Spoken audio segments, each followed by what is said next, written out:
About 8 years ago, Larry Ripka gave me a call and said, hey, I've been donating money to charities in Rwanda, and they've really asked me to travel over there, and I don't want to go by myself. He invited myself and my wife Elaine to go along with him. And then we traveled into the hinterlands of Rwanda to a place called Boneza.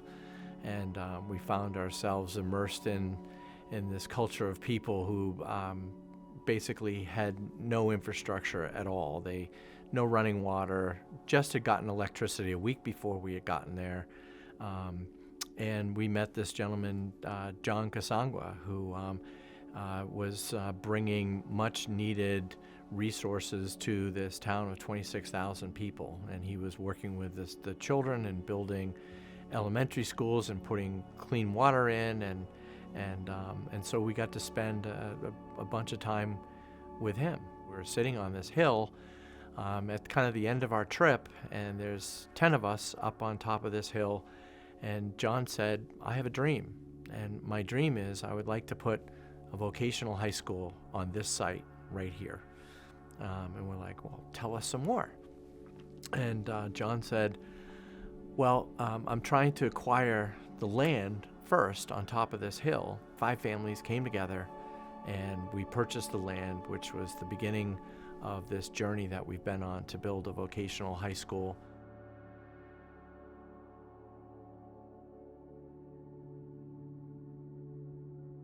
So Dave and Elaine went back and started working with their local Rotary chapter. Dave has been a longtime Rotary member, very, very involved, and recognized that Rotary is trying to help people like the people in Boneza.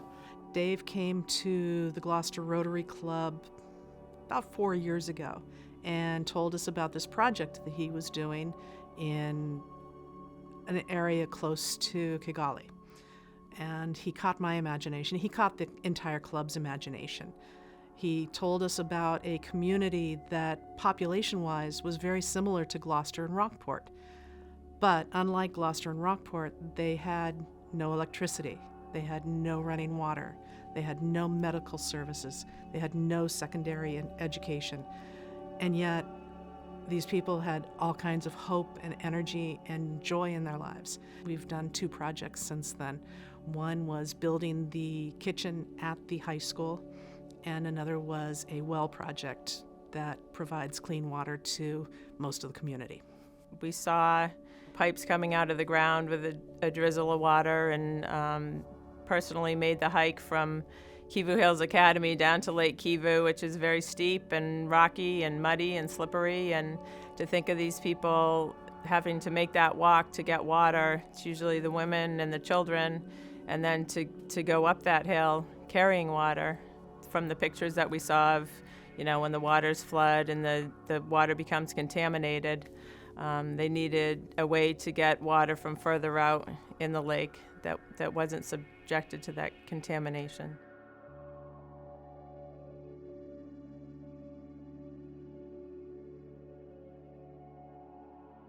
When we came here in 2014, there was no water wells in Boneza for 26,000 people. Dave and his family drilled the first well for 1,000 people. Along the years, when he partnered with the Rotary Club, he's been able to do 2 more water wells for over 2,000 people. Dave has made a huge impact. When we first went to Kivu Hills Academy and it first opened up, there was a little shack where they cooked the food for everyone.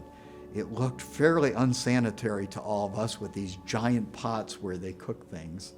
And again, Dave and Elaine said, boy, they really should have a kitchen. When we started the school, Kivu Hills Academy, we never thought about building a kitchen because it was supposed to be a day school. And just starting the school, we found out that the children in this community only get 1 meal a day when they go back home. So it was very, very, very great idea that we had to start feeding these children 3 times a day. They've come alongside and built an amazing kitchen with not only the kitchen, it's a dining hall, and also it has a bakery in that. This kitchen is so big in the dining hall that it can actually accommodate 300 students in the school. So along with our travels to Rwanda, we met with another nonprofit called Bridge to Rwanda, and there we met an exchange student that was about to come to the United States. Her name's Ellen Kandunga.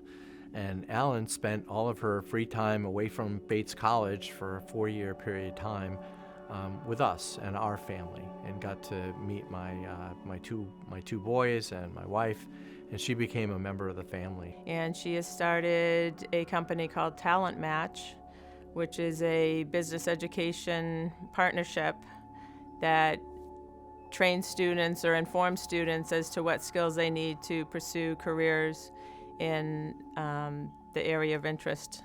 As part of Talent Match, working with Kivu Hills Academy in the career development capacity, so that's a nice tie back to our relationship with her and with Kivu Hills Academy. And she just became one of the more newly minted Rotarians in Kigali, so she's a new Rotarian and will help facilitate future grants that we may do with the Rotary clubs here in the United States.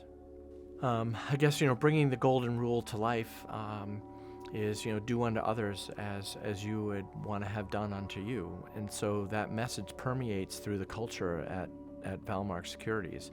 This ripple effect has happened since our first visit to Rwanda, and now we've brought other Valmark member firms to Rwanda. They've seen other needs in the community beyond the school that was built and the infrastructure and the wells behind it. There's a woman by the name of Barb Culver who is leading the charge on building a medical clinic that is under construction as we speak.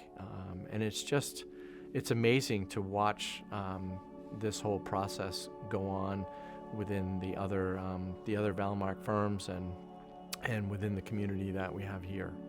I'm just so grateful for the work that Dave and Elaine McKechnie have done. We maybe can't get clean water and education for everyone, but they decided to make a difference for this entire community, and they've stayed on this. And now going back and being able to see the wells, see this community with Alan and their boys will be so exciting. The biggest, most powerful thing I think that's going on there is that, we're now bringing a medical clinic there. We're giving basic infrastructure to the community, and we're delivering a high school education to 270 kids every year that had no chance to go on to high school. And, with the high school giving them ways to use their trades, whether it's carpentry or being an electrician or the travel industry or computer science, these kids now have a very, very bright future ahead of them with some great skills that they are learning. Whether it was a miracle of our involvement in Rwanda and building this school and the infrastructure that came along with it, or that it was divine intervention, something happened on that hill that day. That was very, very telling to me. We were all spread out on that hill. We all came together. We all had the same thought at the same time. We need to buy this land for John Gasangwa. And we did.